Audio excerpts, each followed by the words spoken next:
Canadian meat producers are about to feel the impact. This as China moves to suspend the import of all Canadian meat.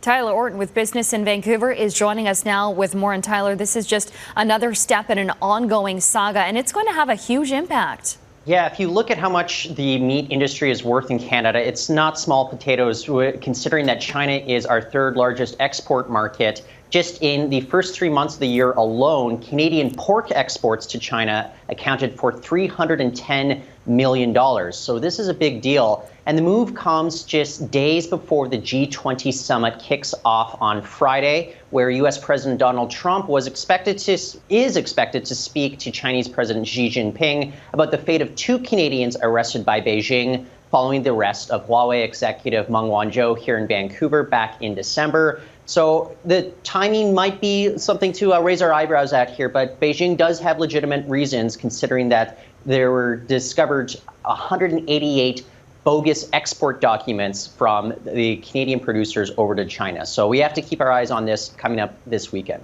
All right, and we're also getting a better look at tax evasion here in our province. Yeah, so recent audits from the real estate sector from the CRA are now resulting in average assessments of $208,000 between January and March this year. That's a total of $112 million between 539 audits. So to compare, the CRA conducted 2,500 audits in the same period in Ontario, with an average assessment of $22,000. That's a difference of nearly 10 times. Now, the CRA is telling us that the average amount of money the CRA is assessing per file has increased due to their concerted efforts to crack down on tax evasion. And we know that those caught lying will be facing penalties. So the question is whether people are going to get more on board with the rules that exist here in Canada. Got it. All right, Tyler Orton with Business in Vancouver on this Wednesday. Thanks, Tyler.